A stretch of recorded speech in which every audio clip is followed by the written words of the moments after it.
Good morning and welcome to Concord Baptist Church and our Sunday School Hour. Let's all stand as we begin by saying the pledge to our nation's flag. Attention, salute, pledge.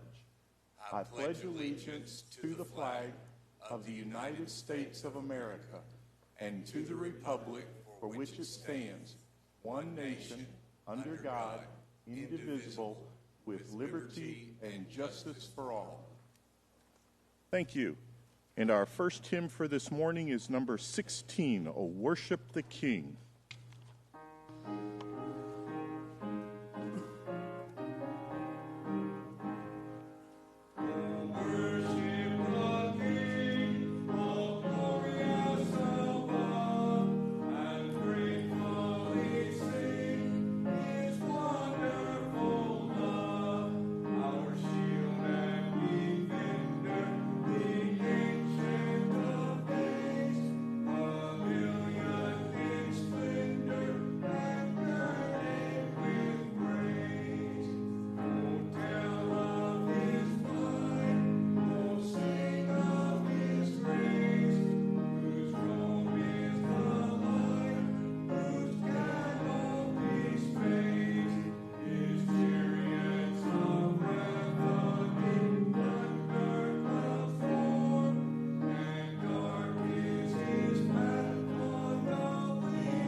Our Bible reading this morning is from Zephaniah chapter 3, reading verses 1 through 20.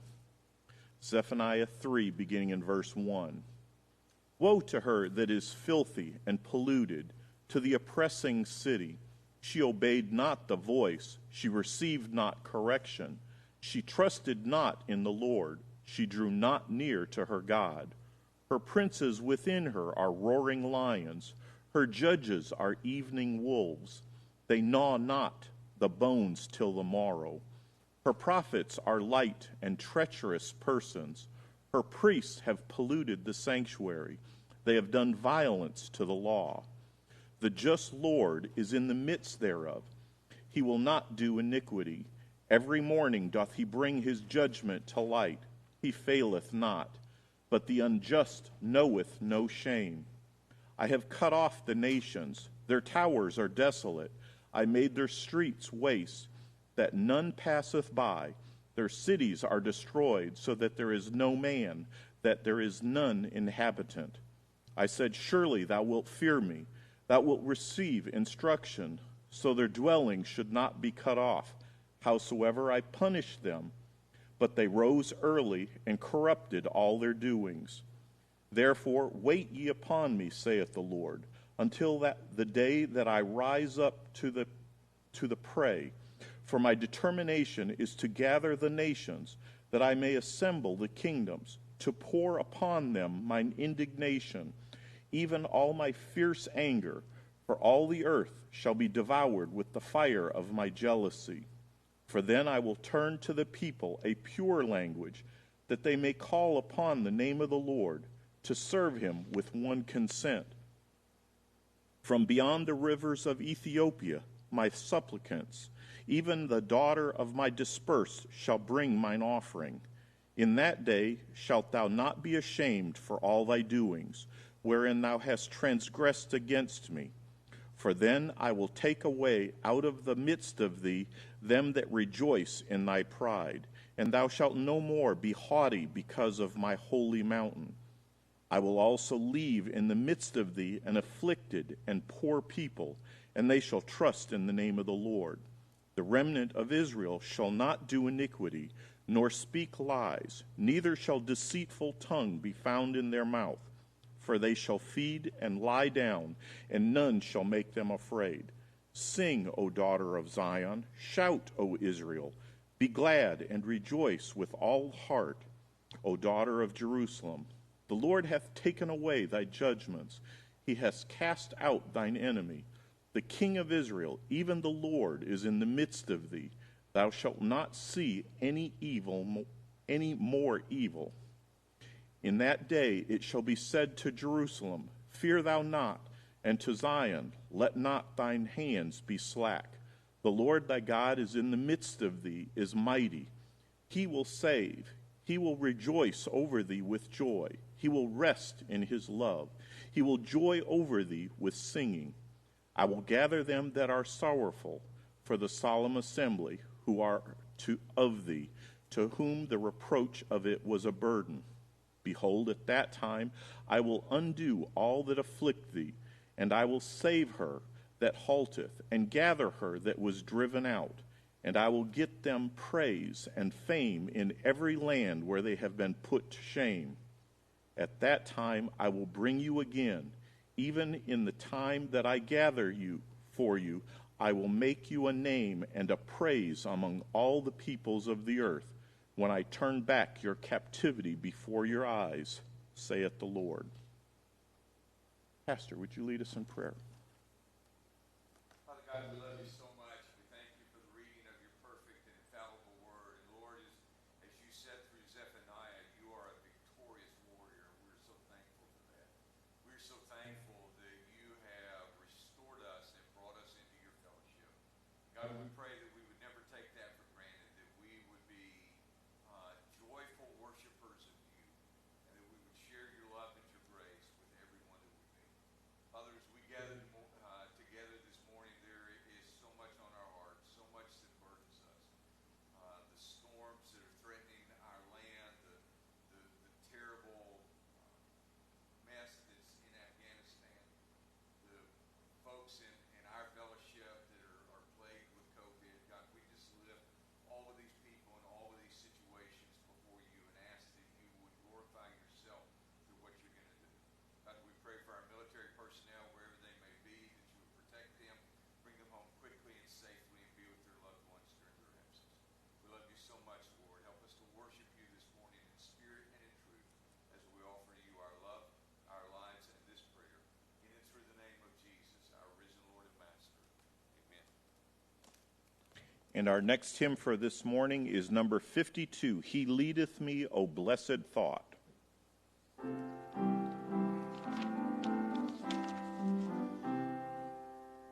leadeth me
morning again. I'd like to welcome everyone out this morning. If we have any guests, we want to say thank you and invite you back again as you have opportunity. We also want to welcome those that are joining us via the internet. In the way of announcements, we've received $39,007.72 for the Fellowship Hall Gym Building Fund. There will be a clothing giveaway at the McDonald Mission Center August 28th from 9 to noon, and donations are being accepted the 23rd through the 27th from 1 to 5. The West Green FCA will be here tonight for our evening worship, so please join us for that special service.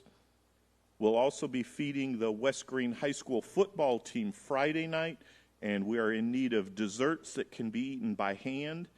For more information, you can see Debbie. We also want to thank everyone that helped make the Soki Mountain trip a fun time for the youth. Living Joy will be meeting today at 5:30 at the church, and the deacons will be having a brief meeting after the worship today.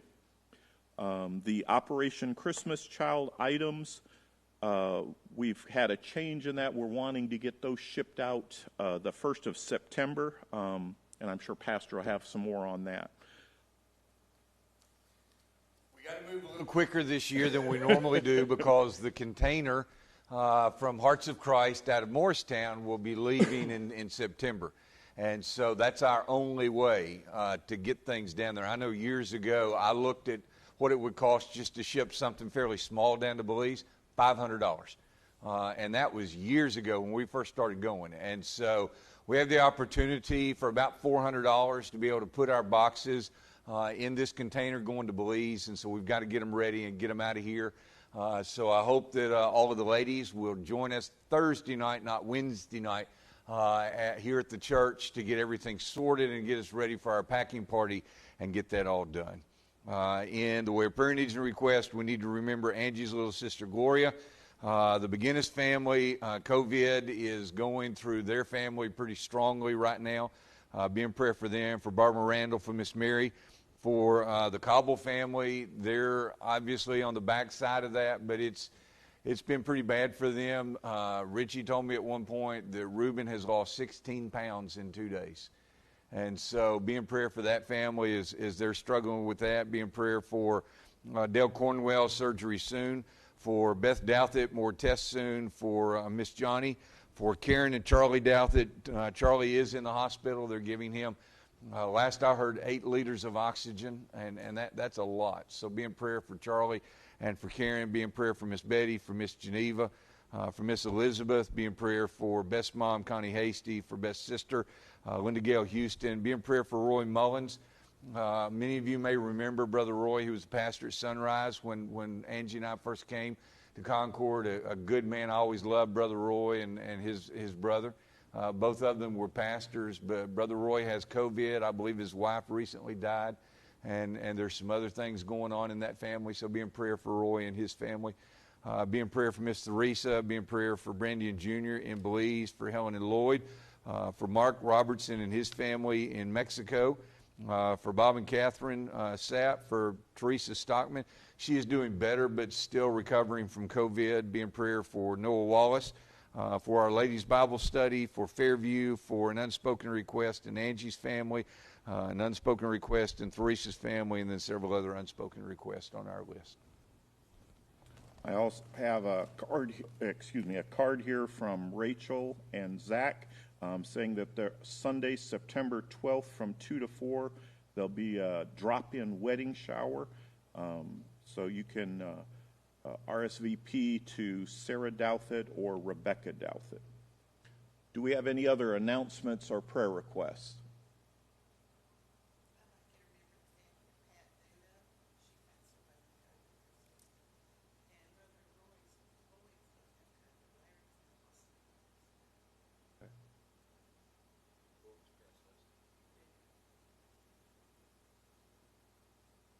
Any others?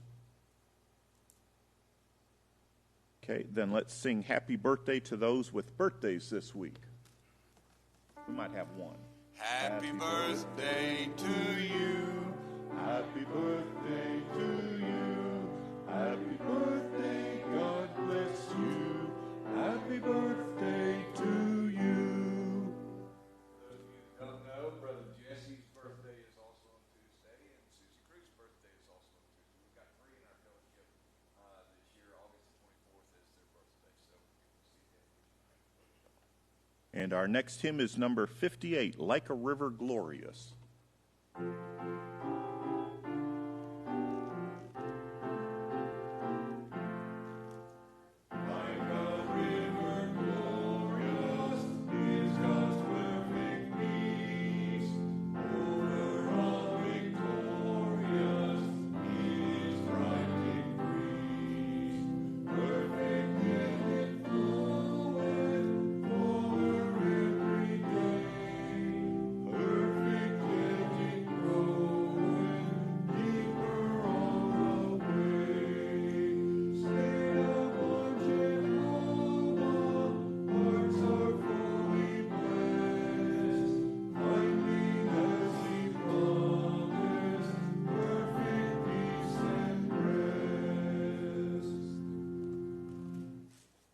And our Sunday school time will begin in just a moment.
All right.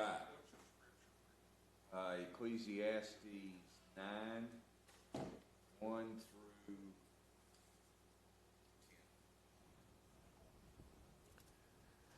All right, this morning we continue our examination of the book of Ecclesiastes, and our author begins by saying we don't know the number of days we have on this earth.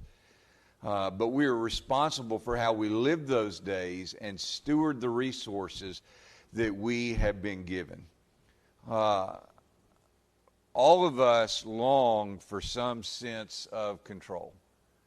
I mean, it's just human nature. We want to bring order to chaos. We want things to work the way that we expect them to work. But no human can know with certainty what each day will bring or when death will occur. You know, for those of us that have to schedule our time, it's one of those things that, you know, I have my calendar at work, and I put things on that, but I have no guarantee.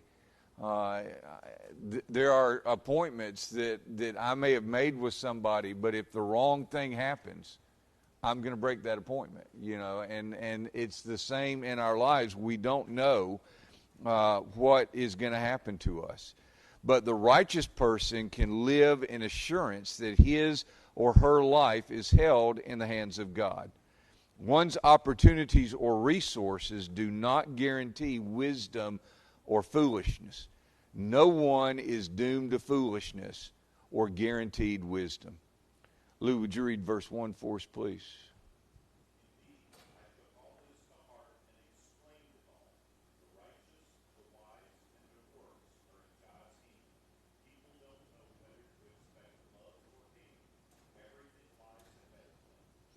Bob, would you read verse 2, please?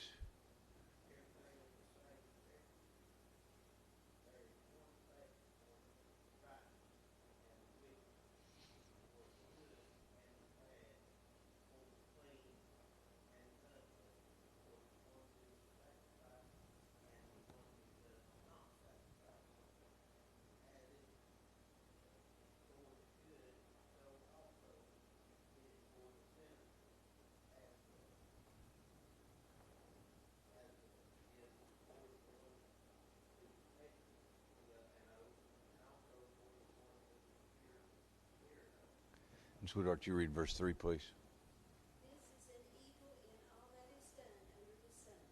There is one fate for everything. In addition, the hearts of people are full of evil, and madness is in their hearts while they live. After that, they go to the dead. You know, in the Marine Corps, we used to have this saying, life stinks and then you die. Okay? We didn't quite put it that way, but the sentiment is the same. Life is tough and then you die. Solomon noted that the righteous and the wise are in God's hands. And to refer to all things being in God's hands reminds the reader of God's absolute sovereignty over all things. From Solomon's limited perspective, he could not see whether the future holds love or hate from God. And we don't know why God allows and ordains certain things to happen in our lives, but one thing we do know is that death is certain for all people. Death is necessary because, as Solomon said back in verse 3, the hearts of men are evil. All people must prepare for death. However, understanding this reality can help one live life with wisdom. Sharon, do you read verse 4, please?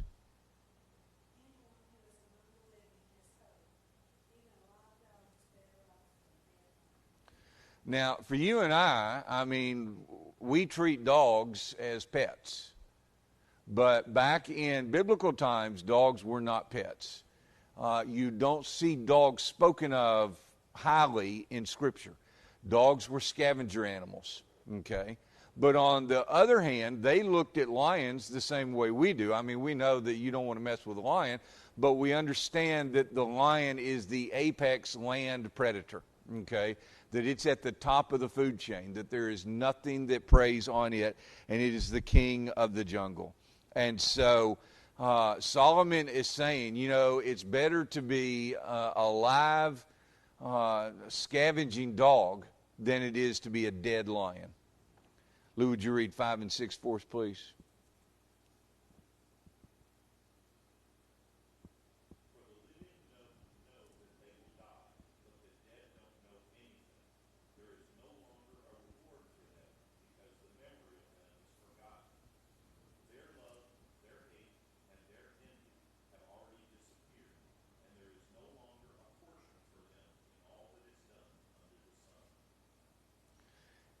in light of the certainty of physical death, God's people should realize the preciousness of life. Now, Solomon did not have the fully developed understanding of the afterlife and eternity that is explained in the New Testament.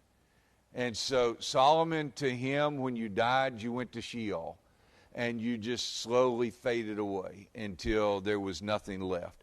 And so he's saying that those that die, they're gone. There's nothing left. He really is speaking about the futility of a lot of the things that we humans get ourselves wound real tight about. And he's encouraging us to realize the preciousness of life. Sweetheart, would you read 7 and 8, please?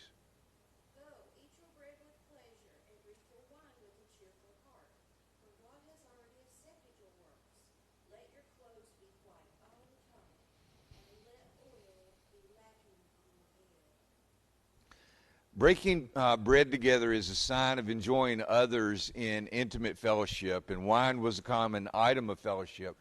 And so what Solomon is saying is that you should enjoy these good things. And when he says, let your clothes be white all the time, in ancient times when people were distraught, they wore sackcloth and ashes to demonstrate their grief. They would put ashes on their clothing to demonstrate that. And so what Solomon is saying is that my prayer is that you would never be in grief, that nothing would ever come into your life that would make you distraught. And he's saying he wants you to be clothed and covered in joy at all times, and let your joy be apparent to others. And Sharon, would you read 9 and 10, please? Enjoy life with your wife and your love, all the days of your meaningless life that God has given you under the sun. All your meaningless days, this is your lot in life and your wholesome labor under the sun. Whatever your hands find to do, do it with all your might. For in the grave, when you are gone, there is nothing neither worthy nor fame nor knowledge nor wisdom. You know, it says, Solomon says for us to enjoy our spouses until we die. You know, if you work in education, it doesn't happen very often, but I've been in some older teachers' rooms that were near the end of their career, and it was abundantly clear that the kids were all over their nerves, okay? And that they had just kind of lost the joy of teaching. And you wanted to say to them, why don't you go ahead and retire, okay? Because you're doing more damage here than you are doing good. And when we look at marriage, when we look at married couples, it's the same thing. You know, you want to ask a couple that's going through a difficult time, how did you get here? Because at some point, you profess to love one another. That there was a relationship there that you felt like was worth forsaking all others to be joined to this person. So how is it that you've gotten yourself to the point that you don't enjoy one another? Okay, that you've lost the joy in your marriage. When a married couple loves and enjoys each other as God intended, they will experience a wonderful blessing. We should give our very best effort to everything that God allows us to do. Now, in these verses, Solomon was exhorting his readers to enjoy the things of the world properly to the glory of God. Now, in Jesus' day, there was a group of people, the Stoics. Okay, that's where we get our word stoic from. And, you know, most of us, when we think of stoicism, we think of, you know, the signs from England in World War II. Stay calm, you know, just pip, pip, carry on, everything's going to be okay. Take it. You know, whatever it is that's going on, you just got to take it. And Solomon is wanting us not to get into this stoic or into this asceticism. The Stoics believed that the material world was evil, and they kept themselves away from the things of the world as much as they possibly could because they believed that it was evil. Solomon is saying, those things are value neutral. I mean, we talk about a lot of things. We talk about gun control, or we talk about knives or other weapons. And those weapons are value neutral. They're neither good nor evil. It is what is done with them in the hands of a human being that turns the fruit of that into good or evil. There is a fleshly tendency to dive headlong into good things and to make them ultimate things, right? Okay? They had a thing on K-Love this week. They were asking one of those questions. If there was one item of food that you could only eat for the rest of your life, what would it be? And, of course, people were calling in saying what it would be. And I love me a cheeseburger as much as the next person, okay? I really like cheeseburgers. And I could probably live the rest of my life eating only cheeseburgers for the rest of my life. Now, the rest of my life would not be very long if I did that, okay? I fully understand that within 3 or 4 years, I probably would be dead, okay? Or donuts, I mean, I love donuts, but I'd have to have something other than cheese or than donuts for the rest of my life. Cheeseburgers is probably what I'd go for if I had to do that. But we want to make sure that we don't make worldly things ultimate things. That's what Solomon is encouraging us not to do, to make worldly things ultimate things. Those who abandon themselves to food and drink do so because they assume this is all there is before they die. And that is outright self-indulgence. Listen, we run into difficulty with YouTube from time to time because we play music that we got from YouTube that they say is copyrighted. If you took all of the copyrighted stuff off of YouTube, you'd probably have about 6 videos left, okay?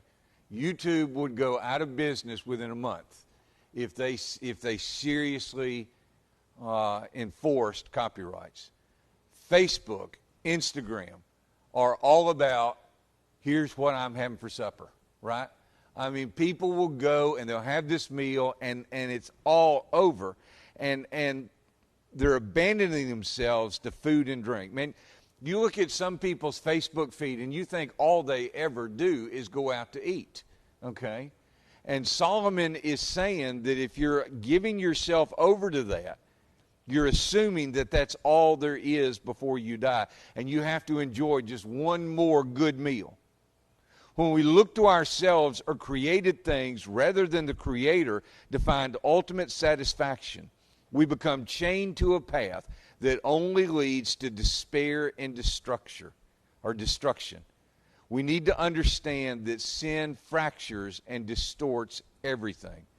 And because we are God's people, we must not use God's good gifts in evil ways.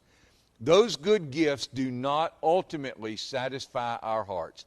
They are simply tools that make us aware of His goodness and make us homesick for heaven, where unstained joy awaits us for eternity. We may pass through this world and enjoy all that it has to offer if we remember that the final delight of being with God will totally overwhelm whatever joys and delights this world offers. That makes sense. Man, we, so often we go through and we think, I've just got to have this, or I've got to have that, or I've got to do this, or I've got to do that. And certainly those things are good. Solomon's not saying don't do those things, but he said put them in the proper perspective. Put them in the proper perspective and understand that when we die and go to heaven, that none of it is going to come to our mind. Verse 11 says that situations arise, circumstances change, unforeseen events occur. This is why Solomon encouraged his readers to put their faith in something that is not under the sun, because unforeseen things happen. It's not unlike what James said in James 4:13 and 15, or 13 through 15. Come now, you who say, today or tomorrow we will travel to such and such a city and spend a year there and do business and make a profit. Yet you do not know what tomorrow will bring, what your life will be. For you are like vapor that appears for a little while, then vanishes. Instead, you should say, if the Lord wills, we will live and do this or that. If we do not know when we will die, then we must live now while we can. If we have a chance to do something for the glory of God, then let us do it now, because we don't know what the future will bring. Believers should not worry their way through life, but enjoy it. We cannot waste away our days with meaningless pursuits, grudges, arguments, frustrations, anger, worries, or any other thing that would distract us from ultimate things. You know, there's been times where I've been tempted to carry a grudge against somebody or some organization or whatever for what they've done. But at the end of the day, I realize the only person that I'm hurting is myself, okay? It doesn't bother them that I don't like them. It doesn't bother them that I'm not going to buy their products anymore. It doesn't bother them, and all I'm doing, the only person that I'm harming is myself. So let us use and enjoy the days that God gives us to the fullest, making the most of our lives for Christ's glory. Questions or comments? I earned myself 5 extra minutes for the sermon, right? Because I'm finishing 5 minutes early. All right. Thank you for joining us this morning. We'll be back in about 15 minutes for our morning worship. We hope that we'll see you then.